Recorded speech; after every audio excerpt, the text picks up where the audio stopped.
Good evening and welcome to our second lecture on our Natives of Mississauga and Southern Ontario lecture series. Tonight we will be hearing about foragers and farmers with our speaker Ronald Williamson. And Ronald Williamson is an archaeologist with over 25 years of field and administrative experience. In 1980, Dr. Williamson founded Archaeological Services Inc., a Canadian-owned company, with its head office in Toronto and a full-time permanent staff of 15 people, and making it the largest archaeological consulting firm in Ontario. The corporation provides a variety of services which may take many forms, including, for example, complete heritage resource assessments as part of environmental impact studies or subdivision plan reviews, the documentation of archaeological sites on properties of proposed development, or the complete salvage excavations of archaeological sites, which I believe we'll be speaking about tonight with the Anthrax. Any cultural remains encountered during the course of their investigations are studied in ASI's laboratories to determine their cultural and temporal affiliations and to assess their archaeological significance. For historic Euro-Canadian features, this analysis often involves comprehensive archival research. As chief archaeologist for the firm, Dr. Williamson has directed numerous archaeological consulting projects over the past 18 years, including a number of archaeological master plan studies.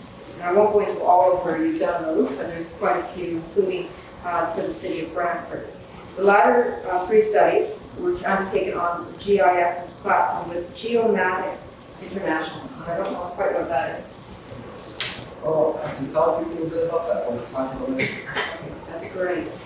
His recent publication included a volume entitled Snake Hill, an investigation of a military cemetery from the War of 1812 by Dungeon Press. And I have a copy of that in our library. For those who are members and would like to borrow it, we do have a copy in our library in the office.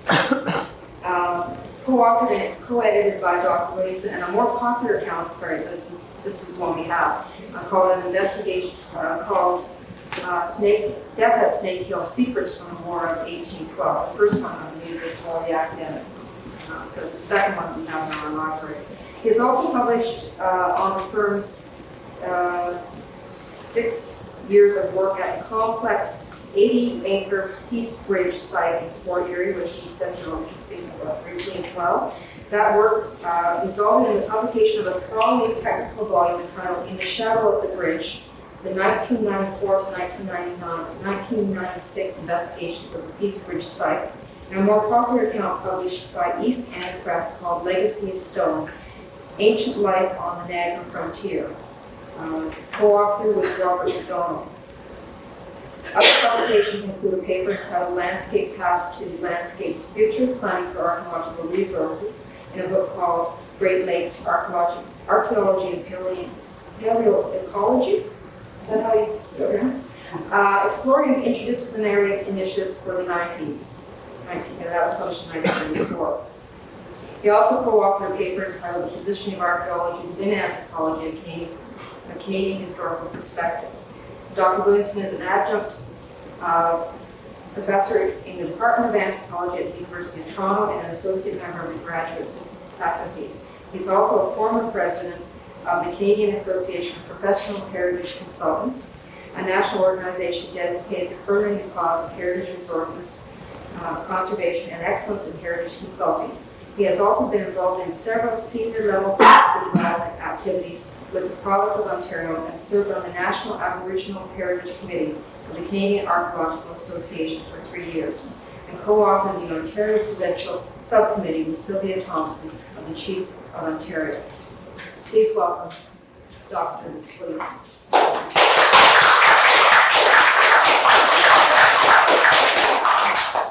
Thanks, Dave. Pleasure to be here. I understand that you had an engrossing lecture last week. I hope that I'm going to provide a little bit more detail about a few of the periods, specifically the period just before the arrival of corn in Ontario and just basically the maybe 500 to 1,000 years after the arrival of corn in Ontario. One of the things I'd like to do this evening is set things in a context for you. So rather than just talk about one little site or two sites here in Mississauga, I'd like to review a bit about what Dave told you about last week and maybe even expand on a little bit of that as it relates to the two sites that I'll speak about. One of the other objectives of doing that is that I can tell you some of the more interesting things that our firm's involved with right now. In the process, I hope also to tell you about how it is that we come to do this work that we're involved in right now. We'll start with the slides. Hopefully this works. You can, if you like. Yeah, just a couple of these spotlights might help people.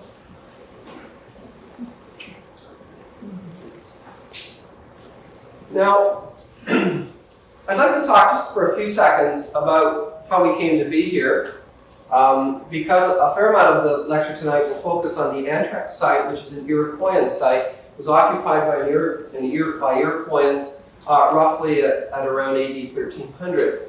And Iroquoians have a story that relates to the world about how they came to be here. And there are basically two worlds. There's the sky world, and there's this world. There's actually three. There's an underworld. But the way that we came to be here is that a tree was uprooted, and a woman fell through this hole and fell down and onto the back of the turtle. And then all of the sea mammals brought dirt up onto the back of the turtle to create the land upon which we live, which is our world. And it's also why you will hear Iroquoians talk about the fact that we live on Turtle Island. So whenever you hear Turtle Island, that's where this comes from. Now, of course, there's also the story of how we got here that archaeologists tell, which is through a land bridge between Siberia and Alaska, and then down through an ice-free corridor or along the coast. And there's a lot of controversy, I don't know whether Dave went over this, about how or when people got to be across the entire continent. But you'll notice here this ice sheet at about 11,000 years ago and how much of Ontario that covers. But there are all these sites that are located throughout the continent. Here's Ontario in particular. Now what's interesting is that this little green line here is actually a shoreline. It's the Lake Algonquin shoreline. So you're looking at around 11,000 years ago.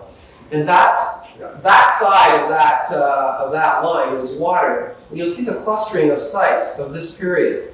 Now, most of these sites date between 11,000 and 10,000 years ago, and they're not very substantial at all. In fact, most of them are single isolated finds of projectile points.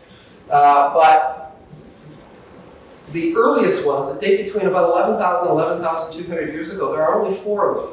Actually, there used to be only 3 of them, but this year we found a 4th, and I'll show you a couple of artifacts from it because it's just brand new information. If we were to kind of imagine what life was like then, it would be basically a nomadic way of life, and most of southern Ontario would look like the Arctic tundra. There was very little in the way of vegetation. You would have caribou herds, and this is the kind of location that Peter Stork from the Royal Ontario Museum has been looking for sites of this period for some time. And in fact, we found one of these, as I said, in Hamilton on the Niagara Escarpment. So what's really interesting is, if from a good vantage point up high, without the vegetation, you can see these caribou herds for miles, and that really is what site location is about. Now sometimes people don't believe me when I tell them that actually southern Ontario used to have elephants, and in fact they did. These are mastodons, and there's a very famous site now that's been found in just the other side of the Niagara River, the other side of Buffalo actually. It's called the Hiscox site. And at that site, there's butchered mastodon tusk bone and other mastodon bone found in association with human artifacts that all date to this 11,000 to 10,000 year old period. So this is an extremely exciting site because it's akin to some of the finds, dramatic finds that have been found in Western North America. Here are the kinds of projectile points that are the hallmarks of this particular period. You can see here they have these very distinctive flake scars right in the middle, and these are called fluted points. I think Dave did talk about this last week. But this one here with its parallel sides is one of the earliest ones. It's a gaining point or a Clovis point, it dates to about 11,000 to 11,500 BP. Now here we are in Hamilton. You can't, maybe that's Hamilton Harbor there, Lake Ontario here. And so this is actually the Red Hill Creek Valley, and the escarpment, which runs across the valley, right from the top of the escarpment, there's a site, one of these gamey sites that has been found. And one of the artifacts that we've just found is, and it's made out of this kind of grayish chert that is very, almost 80% of the artifacts that you find in Ontario are made out of this gray chert. It's called Onondaga chert or Onondaga flint. It outcrops on the north shore of Lake Erie. And in fact, this is what we call biface. This is the stage before that, that fluted point. In fact, 2 weeks ago, when we were working on this fluted point site, we had a flint knapper, probably the most famous flint knapper, contemporary flint knapper, visit us at this site. And he created out of a biface like this, one of those fluted points that I just showed you. And he did it in 45 minutes. He actually had a block of chert, took the block of chert down to this, and from this down into one of those fluted points in 45 minutes, and showed us the whole technique of fluting, a very difficult technique. But by far, the main reason I wanted to show you this was there are about 5 of these have been found in northeastern North America, and we've just found one this year, so we're seeing really recent evidence. And what this is, if you look at this scale, it's about 1 centimeter across. It's a miniature point, and it's a miniature point that's been created to look like a fluted point. And the literature, when these were first found about 20, 30 years ago, in the literature, some archaeologists thought maybe they were made by children and were like the same thing as a juvenile pot made by children. But in fact, they've been found now in some very extraordinary circumstances on some of the sites in the western basin. And in fact, it may be that they act almost as tokens and that they're part of a kind of elaborate ideological ritual of some sort. And the fact that we find them on our sites is really interesting, and we're just now starting to look at their distribution in a little bit more detail and to try and understand the context on the sites. But it's just made on a flake. You can see the napping along the edge, and it's been made to create this image of the flute, but it's not actually a flute, so they're mimicking the adult type. How do we find this material? First of all, whether you're doing research archaeology or consulting, which is what we do, and I'm going to talk about consulting in a minute, one of the things that we do is we just send a crew out to the field, and depending on the cover in the field, if it's a plowed field, they just line themselves up 5 meters apart, 15 feet apart, and just walk back and forth across the field. And what they're looking for is, of course, the object that's in the earth. And here's a projectile point that's just kind of embedded in the mud. And that is exactly what these staff members are doing, is walking back and forth and looking for this. And then what we do is we establish somebody on a transit, or now a total station, and you flag all the artifacts in the field, and then you record their precise, here's somebody with a stadia rod over here, and we're just doing a reading on distance and angle. And what you do is you produce a map like this. Now, this is a site in Ancaster, but I show it because it's one of the larger sites for this time period. It dates to roughly 7 to about 5,000 BP. People keep going back to this place. And you can see that because there are little clusters. There's a cluster here, a cluster here, a cluster here, a cluster here, etc. And what this is, each one of those yellow dots is an artifact on a field. Look at the scale, that's 0 to 30 meters. That's like over about a 3-acre area. It's just a mammoth site, and it all dates to that long ago. And the red is where we've excavated in 1 meter squares throughout some of those clusters, just to see what we can determine in the densities of artifacts in the topsoil. If we see that stuff on the surface of the field, how much might there be in the soil itself? So that's the process of investigating these sites further. So you can see that we've spent a great deal of time on this site investigating it. It was actually part of a large subdivision development. We've been working on that site since 1987. I just sent a memo to the developer that we have probably about 2 years more work to do on this whole development. Here are some of the artifacts that came off of that site. That's what we call a nettling point. You see a little bit of serration on the side And then these very big, crude, broad points like this. And these are called Burton points, and these date to around 6,000 to 4,000 BP. That's about 7,000 BP. And those are the main occupations of that site that you just saw. Why is it that we do consulting? I want you to look at this chart somewhat carefully. What you'll see here, this is percentage of land under cultivation. This is population. We're talking about South Central Ontario. So what you're looking at is the percentage of land under cultivation peaks at 1921, rising from about 1826 with European immigration. But in 1921, it's also the period, post-World War I period, where you get huge population increases in this part of Ontario, and that, of course, is due to post-World War I immigration. So what you also get at the same time is a dramatic decrease in the percentage of land under cultivation. What's the point of this? Starting in 1921, the urbanization of the southern Ontario landscape resulted in very large-scale disturbance, and not just disturbance, but destruction of archaeological sites. So basically, we had 50 to 60 years of destruction of sites that we, as an archaeological profession or society generally, could do nothing about. How bad would it have been? Let's just look at that.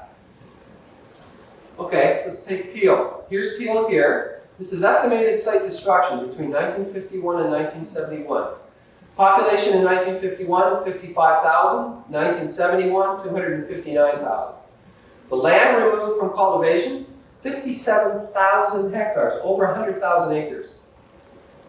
Percentage of the study area, almost 3%.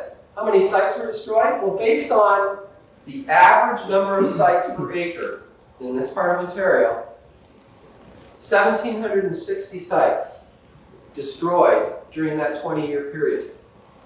Now, you might say, well, would you have excavated all those sites?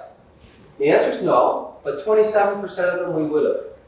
We know that there are 15,000 sites in the Ontario database. So in the database that the Ontario government maintains, there are 15,000 Aboriginal archaeological sites. Okay? So here's 2,000 of 2,000 others that disappeared between 51 and 71, and 500 of them, 478, 500 of them, were so significant that we would have launched full-scale excavations of them. And they disappeared, and that's only that 20-year period. That's the rate of site destruction that brought about the kind of work that we do now. This was recognized in the 1970s, and there were two principal acts that mandate archaeological investigation prior to development. One is the Environmental Assessment Act, and it requires that in advance of pipelines or transmission lines or any other large public infrastructure project, roads, that there be a heritage study done. And the second is the Planning Act, which also requires that there be archaeology done in advance of subdivision development. So that now has really slowed down that rate of destruction, because the principal threat to archaeological sites is development, not looting, or that's a problem, but it pales in significance compared to development. So right after that period where you had those points that I showed you, those people who were at that site in Ancaster were all nomadic hunter-gatherers. They made their way through life through hunting and gathering and collecting wild or naturally occurring food resources. The next period is one called the early Woodland period, and it just postdates this previous period I was talking about, which is called the Archaic period, and the principal difference is the introduction of pottery. There are stone bowls that were used by people on the southeast coast of North America, and they're kind of the precursors of the ceramic pots that we get in Ontario and other parts of the Northeast. So this was a very important development, and this happened about 1000 BC. Well, the really interesting thing that happens during this period is the use of something called red ochre. And red ochre is an iron hematite that's ground up, and it's distributed around a burial site. It's usually found on burial sites. This was a burial site. And what you have here is the manipulation of a symbol, and the symbol is red. And red as as it represents blood and restoration of life.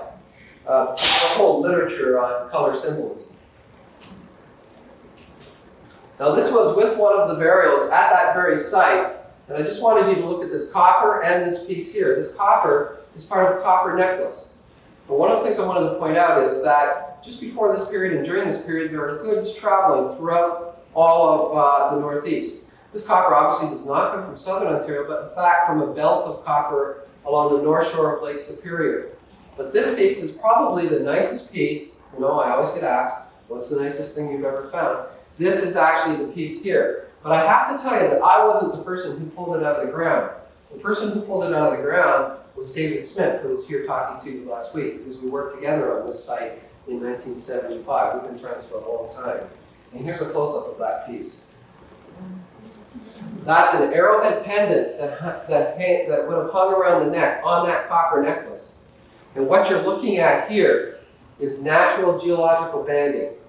That some person was walking along the beach, probably the north shore of Lake Erie, where this shows up, and they saw that piece and they kind of conceived of it in this form and created it. And my point being, and I often have make this point when I lecture publicly, this period has art that will rival any of the art made anywhere in the world. So when people ask me about, well, why do you work in Ontario? I always ask, why not? People have been here for 10,000 years, and one of the first lectures I ever heard about Ontario archaeology, the person said that, I was absolutely astonished, because I found, at least when I was in school, I don't know about these people up here in the front, whether they learned that people have been here for 10,000 years. But when I was in school, I didn't learn that people had been here for 10,000 years. And I'm excited about Ontario archaeology and Northeastern archaeology. And when I find artifacts like this, they rival any of the art made anywhere in the world. This is a banded slate. You can barely make it out, but there's a little hole right here, and there was a little hole in the back. Most people feel that these are probably weights for atlatl, for spear throwers. It's a weight that goes on the handle. And they're often found in burials, so they're assumed to be extremely important significantly. Why am I showing you this material? I'm showing you this because this period is represented at a site, actually at a number of sites on the Credit River. And what we're showing here, of course, is the Scott OBrien site. I'm here to talk to you basically about two sites tonight. One is the Scott OBrien site. Now, there's not a lot of early woodland material off of this site, but in fact, it's enough that we've written a couple of articles about it. The site is located just off the Mississauga Road, so it's on the west side of the river, right down in the Arrowhead Road, Indian Road area. So basically, it's in one of those areas that's going to be developed, and it's on a series of terraces kind of overlooking the river. Now what we did is we came in and we did the usual kind of investigative methodology, which is to place a series of 1 meter squares. And you excavate them and you see what the results in those 1 meter squares are. And if you find a lot of artifacts, then you know you're in a good area. And in fact, on this site, the first assessment of it, just with shovel test pits and screening, showed artifacts. So then we came in and systematically tested it like this. And before we knew it, we had spent a whole summer there and had excavated a very large area of the site in a series of terraces. In a minute, I will show you the map. I don't know if this is it. No, a couple slides yet. One of the things that you see, so if I can go back to reverse here, as you're working in this area, you'll see a large area that's been excavated out here, and there are smaller ones. Oh, there's one there. What happens is as you work, you see these stains in the soil. And this is a dark stain. It's kind of a dark black soil stain, and it's got ash in it as well. Well, as you work that down a bit, what you start to find are artifacts. So you can see we're starting to work through it. We're creating a bulk here. We're starting to work through it, and we're finding pottery. You can see some decorated pottery right here and other pieces of pottery. And those are all recorded as to where they are in those features. So that's the process that we're following. Now, eventually, what we want to do, this isn't the same feature, but what we want to do is create to get the shape of the feature. Okay, so here's a circular feature. It's been cut in half, and you get the basin shape of the feature. Now, you can see here this is a grass. So you can see this is topsoil, and this yellow stuff is subsoil. If you go out in your backyards right in Mississauga, you dig a hole, you'll get this topsoil, this kind of stuff, and then you'll get a buff-colored subsoil. So how's that hole created? Well, the level at which the Aboriginals are living is at about that level there. So they excavate a hole down this deep, and they take all the contents out, place it to the side, and they use the hole for whatever reason. When it fills back in with topsoil, the dark soil, or organic material that's been placed in the fill. So that when you scrape off all the topsoil, on the top of this subsoil, you see a dark stain. That's how we trace where all the features were, where all the refuse pits were, or whatever the pits were used for. So here's the shot of the Skyward Site. Now, just to show you a couple of things. That's the river shoreline. So you can see we're right beside the river. The scale here is 20 meters, so it's like only 150 to 200 meters up to here. But look, there's features all the way down by the shoreline, all the way up here. This is kind of an upper terrace, and this is a middle terrace, and there's a lower terrace. So it's kind of stepped up. And there are natural steppings in some places in that area. It's been artificially terraced. But in this site, we were lucky because a lot of it was still intact. Now these various time periods are on this site. This has become a very important site because it has all of these time periods. It's one of the sites that archaeologists use to make arguments about the natural evolution of populations in Ontario, that they developed in situ from one stage to the next, and that there weren't migrations of people coming in to create the new stage. So to make a long story short, the literature is full, the archaeological literature is full of discussions about this. But here we have this green, which is early woodland. So the green is mainly up here. Okay? And I don't recall, there's not very much of it down in here. It's mainly up in this area. Then there's middle woodland, which is this yellow and orange. And then there's some red, which is transitional middle woodland, which is up here. And this transitional middle woodland, remember David was talking about Princess Point last week, that's what that is. And we found a bit of that up in here, and a little bit of it down here. So I'm going to be talking more about that Princess Point, so I want you to remember that that comes off of this site as well. But here's the green areas, which is the early woodland period. And here's what we found on this site. Some absolutely astounding pieces, complete tools. This is beveled, was used as a scraper as well as a projectile, probably spear points. You can see these, they're all the same kind, but they're broken mid-shaft. There's a complete one, slightly smaller one. These are made from caches. There are caches of bifaces that are made very, very thin, and they're distributed around from the quarry areas. And then these are made all, and you can see how similar they are in morphology. They're unmistakably date to this period, about 500 BC. I'd stake my life on it because I've seen so many carbon dates come up on this material. It'll be about 500 BC plus or minus 100 years. And so that's the date of this material at the Skyward Site. And you can see here the multiple notching on some of these points. It's really lovely technology. After fluted points, you get 7,000 years of fairly crude technology, and then you get back to this period, and it's quite lovely. Now, you recall I talked to you about the copper coming around and moving around. Well, there's lots of other things moving around, and this is showing you early and middle woodland trade networks between 800 BC and AD 700. So what you're looking at is the copper deposits on the north shore of Lake Superior, and it's moving into southern Ontario. You've got obsidian coming in from Wyoming and further Midwest. Copper also heads down into the Midwest states. It's silver coming from northern Ontario. Galena, which is a lead ore deposit, or lead ore, which is coming down the St. Lawrence Valley, and then shell from the Gulf of Mexico and the Atlantic coast into southern Ontario, and then exotic lithic and metal artifacts. Now look at that, exotic lithic artifacts coming from the Midwest, and it all focuses here. So here's Scott O'Brien, and here's stuff that's kind of coming into this area. Well, let's just look at some of the things that we found at Scott O'Brien. This we didn't find, but this is another thing that happens. This is another thing that happens during this period, which is mound building. If you've ever heard of serpent mounds near Peterborough, same time period we're talking about. Okay? And you know, a lot of people ask me, well, there mustn't have been very much mound building in the southern Ontario landscape. And the truth of the matter is that we don't know for sure. There are really interesting reports in the archival records of the 1850s of farmers basically leveling these mounds as they create, as they clear the land and for agriculture. And in fact, we've run across some really interesting accounts of these mounds in the Port Colborne area, in the Martindale Pond area, in St. Catharines, in fact, Burlington Bay area. So they may have been a lot more prevalent than we can believe now on the basis of the landscape.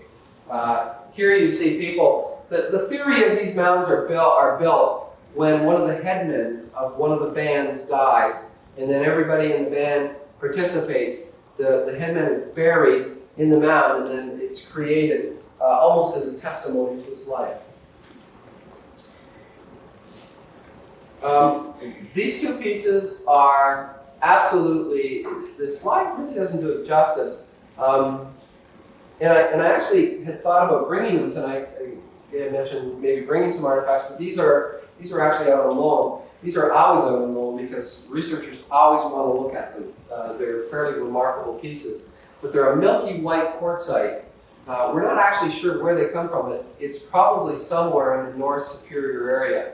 There's a Lorraine quartzite that occurs on Manitoulin Island. It's very similar, but it's more milky. It's kind of a more whitish color. These two pieces, these three pieces are made on local church, but these two pieces are made on church that come from the Midwest. And the next slide is even better at showing you. It's a little dark, but you can see kind of the almost blood red and pinkish color of these. But you see the shape of them? These are an object that are used by Mississippian people to denote belonging to a kind of Mississippian cult, a burial cult. And in fact, that these exact same artifacts show up here is a testimony to the extent of the reach of those trade networks. And the fact that these people at OBrien, now this material probably dates a little bit later, probably around kind of 0 to 500 AD.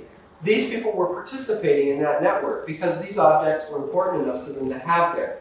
What was really interesting is that we found some debitage or chipping debris of the same kind of material. Not a lot, but it may be that a few of these were actually made there out of chert that had been transported up from the Mississippian Valley. Now ultimately from Ohio, actually, where this chert bed occurs. But these are all over the Mississippian Valley, and it's really interesting to find them here in Mississauga. Now, the other interesting thing that we found, of course, is a cache of what are called net sinkers. And while these are made out of local rocks, you might look at them and you go, they're just rocks. But in fact, if you look carefully, all of them have been notched on either side. And what they're used for, and these were found in one pit, so they were found together. What they're used for is they're used in nets to sink the nets in the river, and then the fish are brought up and then they're processed. This is very likely what was happening on this site. The nets were placed in the Credit River, they were dropped into the river, then they were harvested, the fish were pulled out. And whether this represented a fish net that was all kind of wound up, rolled up, and placed in this pit, and then abandoned, maybe the net was totally rotted, and they just left, and what it created basically were all the rocks that were attached to the net, or whether they were making those rocks. We didn't find any of the debris that would lead us to believe that they were making the rocks right there. It was just like a cache of rocks. It's either a cache of rocks or a net that had been cached there. So this tells you a bit about what they were actually doing on the site. Now the next major difference, or the next major development that happened right after that occupation at OBrien, the Middle Woodland, that's actually called Middle Woodland. Those little cores, those little tiny pink flakes, those long flakes, date to around AD 500. And Dave and his colleague Gary Crawford at the University of Toronto have been studying the very earliest appearance of corn in Ontario, and they have it into the 6th century now in the Lower Grand River Valley. So they have corn arriving sometime between 500 and 600 AD, and that brings about a fairly substantial change to Iroquois or to Aboriginal society. But one of the things that it leads to is the ability to live in one place for longer periods of time. And the reason is that when you introduce corn to people, it allows them to to grow a surplus of food, and you don't have to split up and kind of eke your existence from the landscape. You can store this food and stay in one place and socialize with other band members, and it leads to building more permanent communities, as is depicted in here, where the poles are created to create the palisade and the houses that are in this community. So in fact, corn, as it does around the world, revolutionized life and allowed people to become more sedentary and allowed them to grow a fair amount of food. And this, you may have seen a few shots of this last week. This is what's called Princess Point pottery. This is made by a stick or from a cord, and this pot is one of those. Is from one of those features at OBrien at the top upper terrace. So in fact, here we have yet another time period represented at the OBrien site. So if you like, think of the Credit River as the prehistoric 401. People are up and down that river constantly, and they're picking the same sites to camp on.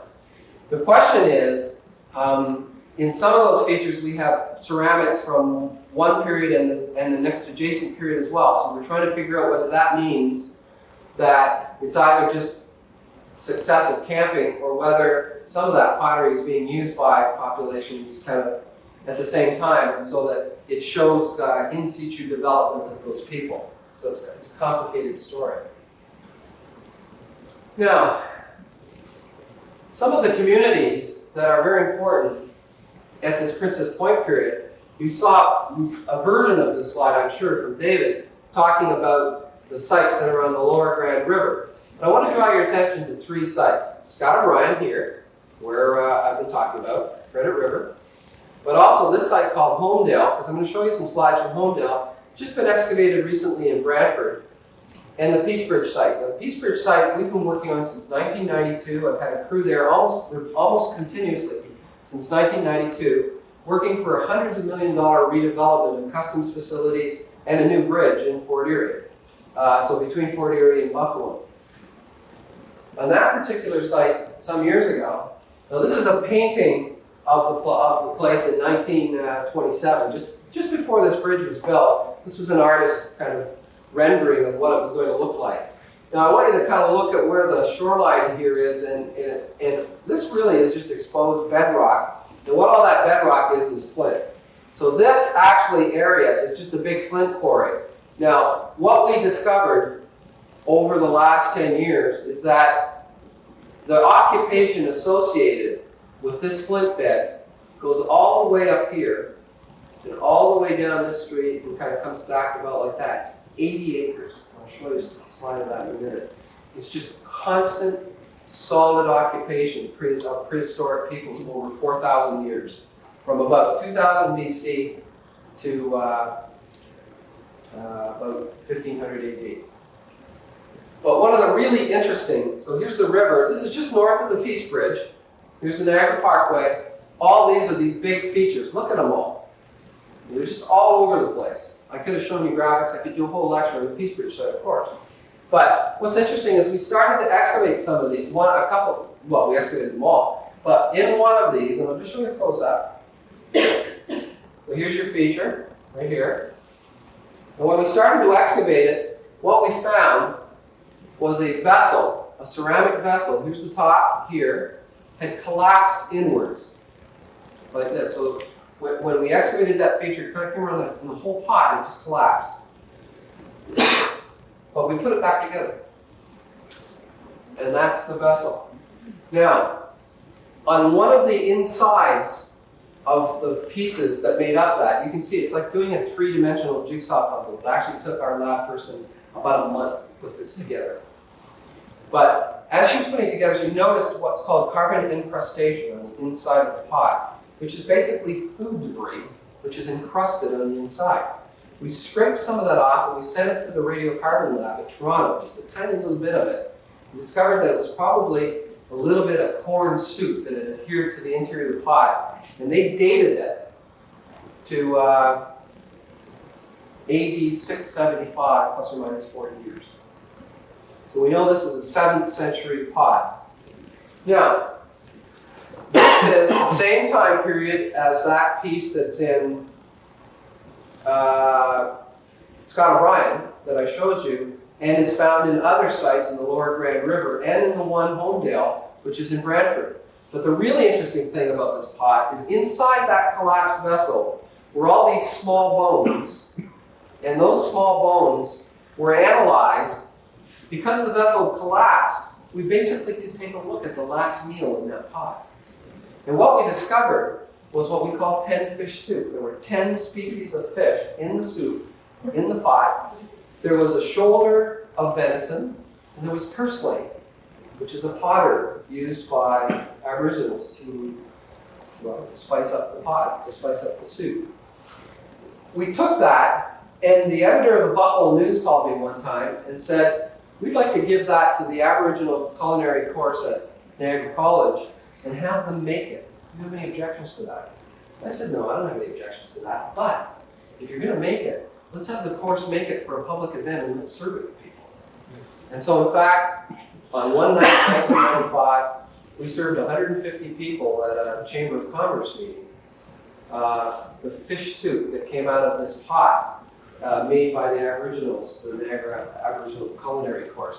This was a really significant event for them because it was an actual recipe of the soup, if you like, that their ancestors had made. They were very moved by the event, and in fact, the whole community really got behind it. In all of Port Erie, the papers were full of it. The Buffalo News was talking about it. It was a big event that we were able to recreate and do a little bit of living history on the basis of what was in that pot.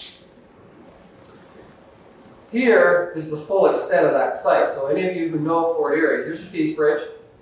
And it goes all the way up north of Forsyth Street. So you're looking at basically 1 block, 2 blocks, 3 blocks, 4 blocks, 5 blocks up, over 3 or 4 blocks this way, and it actually extends further south than is shown in this slide. The Homedale site is found in Brantford. It's near one of those kind of oxbows in the Grand, in the Brantford. And I show you this just because it's so rare to find any settlement patterns. As Dave was probably showing you a bit about this time period last week, and you wouldn't have seen much settlement pattern because it's not been exposed very much. And this is one of the sites where it has. So I'm trying to kind of complement what Dave did as well. Each one of these white dots is where there was a post. Each one of those brown ones is a big pit, and each one of those red ones is a heart. So what we've got to try to do is figure out the patterning here. Now each one of those white ones is a post, and so that's what you're looking at. That's where a post was driven into the ground. It was probably either burned off or cut down and then driven into the ground. And when it rots, topsoil falls in, same as the features, and it creates this stain. And that's how you trace the walls of houses of the palisade. So playing a little bit of join the dots, this is in fact what we came up with for what was going on in this site. Probably the best one is this one right here. You can see a line of posts, and you can see that there's a heart and a feature inside this one. The other one that you can definitely see is this line here, and a couple of these lines. This we feel was part of the palisade. And there is a series of structures in here, but I admit it's basically having fun.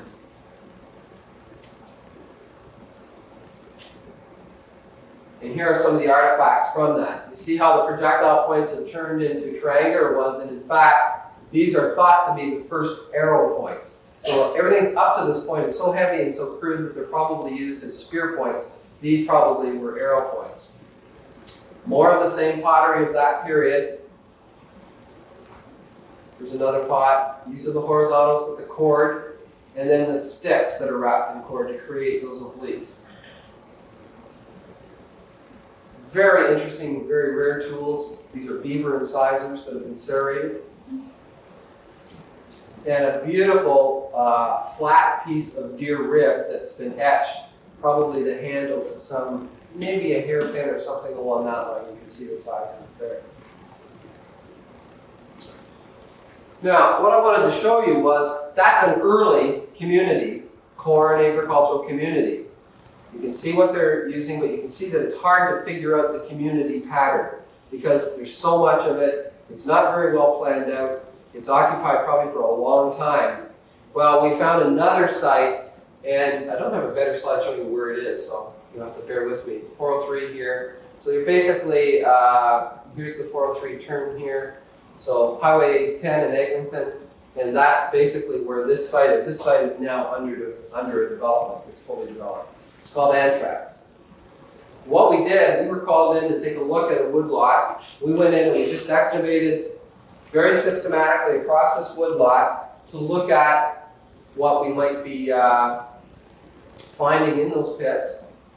And when we got going, we started to investigate the interior of the site in 1 meter squares again, just the same way that we looked at all the other sites. And here is a very deep, here's the surface of the thing, but look at how deep this goes. And these are actually, some of these are artifacts hanging out of this wall, and there's kind of an ashy color here. This was our first sign that this was a substantial site, because this would be a big garbage dump that people were contributing to. This was right in the middle of the woods at this site. And then we started to find that there were pieces of a palisade. And these are small little post molds like I just showed you. And eventually we came up with the overall pattern. So what you're looking at here is palisade here. It would have come right around here, down here, and along here. And these are the houses that made up this community. Okay?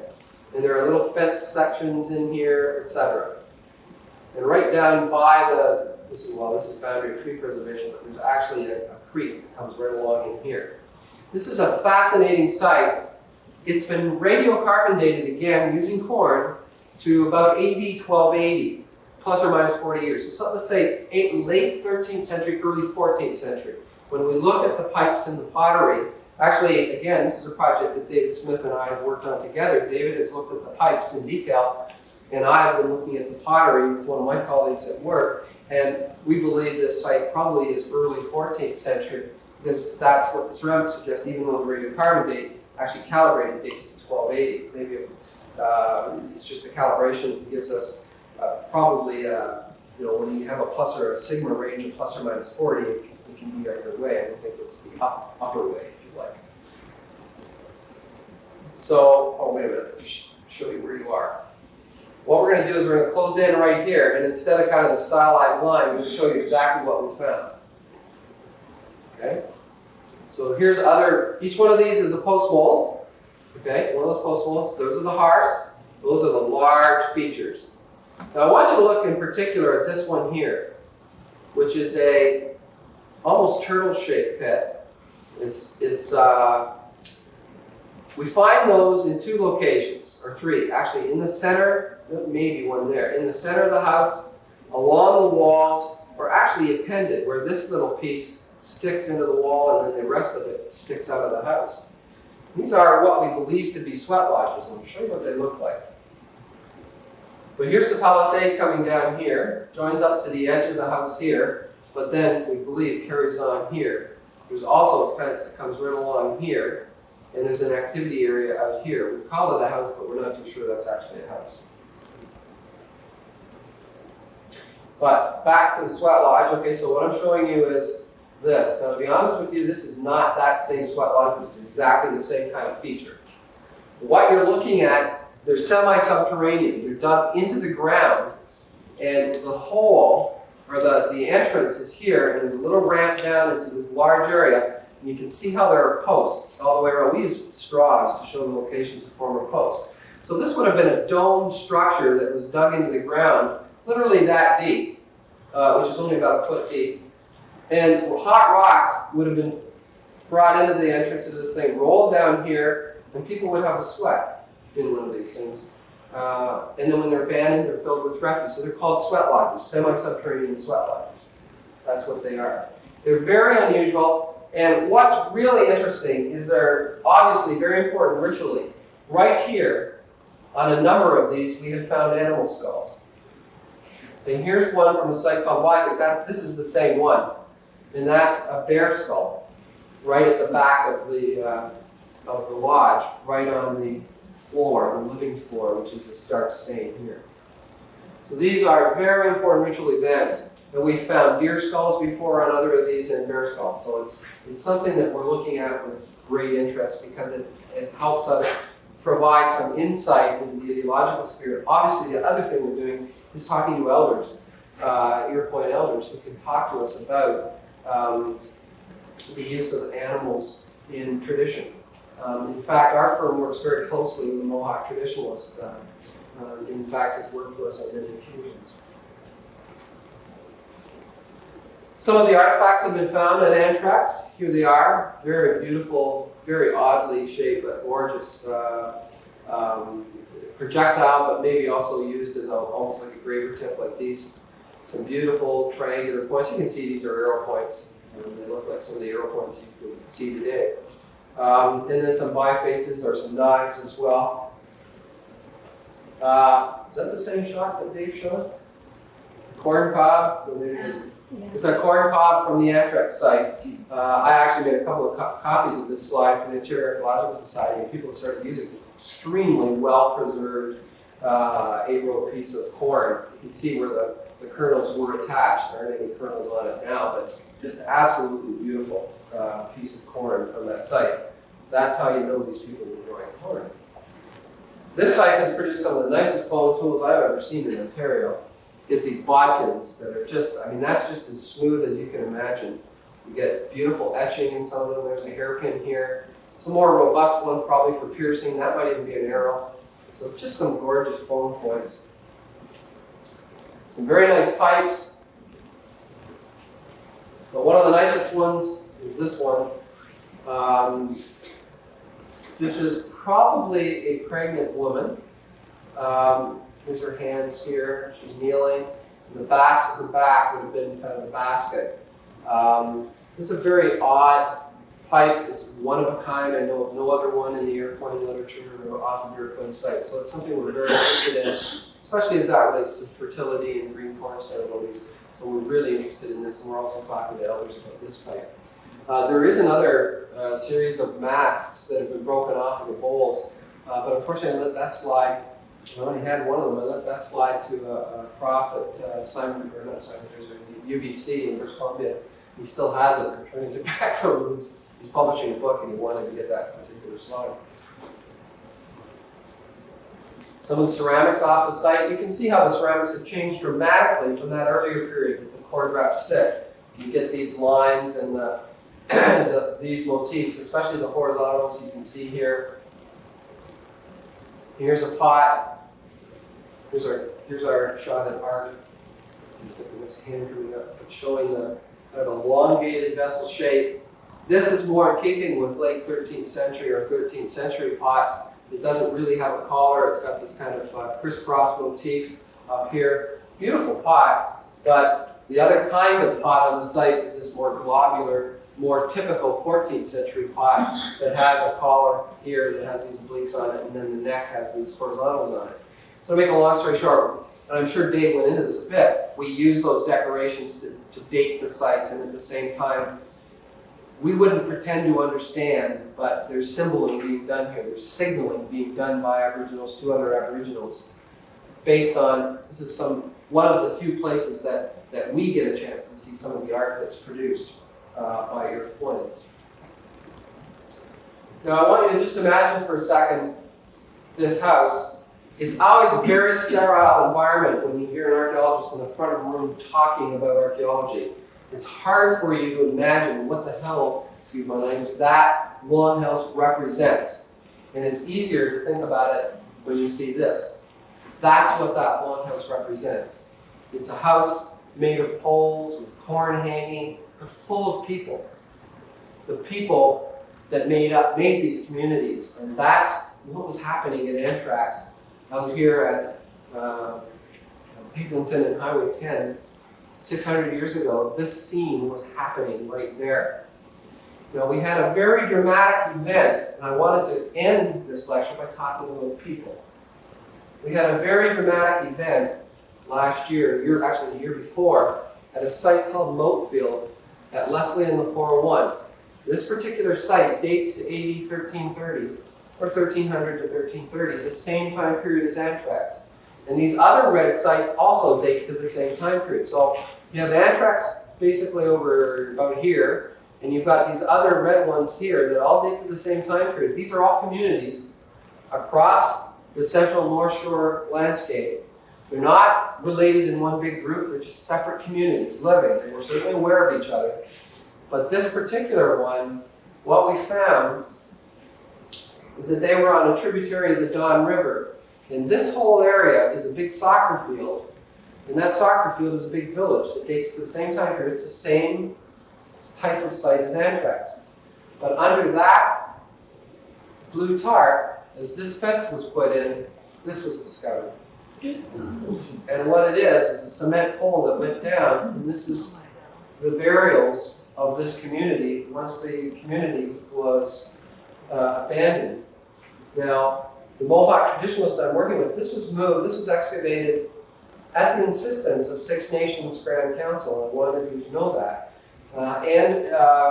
With the blessing of traditionalists, and it was because it had been disturbed, and it was important to move these people to a place where they were never going to be disturbed. They were in a soccer field. People were playing soccer over these people. So it was important to move them so as not to disturb them any further. As you can see, it's had wires put in, the fence put right through it. It's a dramatic find, and this isn't time to talk about this particular find, but right at the bottom of that pit, about 20 or 30 centimeters below, about 100 people in that pit, was found this pipe beside the skull of a very old man, right at the bottom of the pit. Here's the pipe. It's hard to see, but those are basically the, what we call it for a turtle, paw, the feet of the turtle. And this is the shell on the back of the turtle, but it doesn't have the normal shell pattern. What it has is a series of vertical ridges with horizontal ridges as well. What that is, it's called X-ray image. And it's the most powerful symboling that can be done because it relates to shaman and it relates to the human skeleton. So what you have is human skeletal imagery on the back of a turtle shell, on the back of the pipe with these little hands. I really ought to show a drawing of this. It's hard to see. It's so rare. But when you see that turtle, I ask you, does it not remind you of that? The story of creation. And I'll end it.